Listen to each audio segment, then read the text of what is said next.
ካልገለበጥኩማ ጉድ ሰይ እንደምንም ገልብጬዋለሁ። ምናልባት ብዙ ጊዜ ይሄ ስፒናች ሲባል ሰምታችሁ ልታውቁ ትችላላችሁ። ምናልባት ስፒናችን ለማግኘት የማንችል ሰዎች ልንኖር እንችላለን። እንደገና ደግሞ ቡላን ከገንፎና ከቡላ ፍርፍር ባሻገር ራፕን መስራት ይቻላል የሚለው እኔው ስለሞከርኩት እሱን ላሳያችሁ ነው የመጣሁት። አብረን እንስራ። ታጥቦ የተቀነጠሰ ቆስጣ አለ። በስፒናች ፋንታ ቆስጣን መጠቀም ትችላላችሁ። እንዴት ያበደ ምግብ እንደምሰራላችሁ እኮ ስለማታውቁ ነው።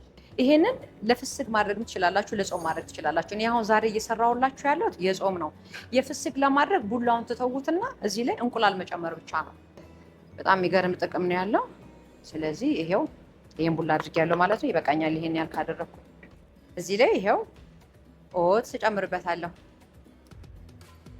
2 3 የሾርባ ማንኪያ ኦትስ አደረኩበት። አያችሁት መልኩ ራሱ እንዴት እንደሚያምር። ይሄው እንግዲህ መጋገር ሊጀምር ነው። ያበደ ስራ እየሰራን ያለ ነው። እዚህ ውስጥ ያለ ምንድን ነው ብያችኋለሁ? ቆስጣ፣ ኦትስ፣ ቡላና ጨው።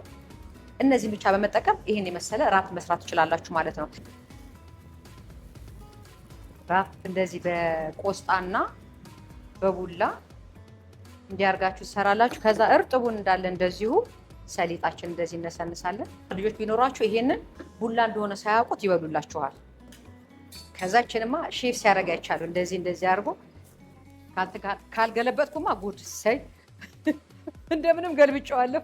ሼፍ ሲያደርግ አይቼ ነው ግን ተሳክቶልኛል።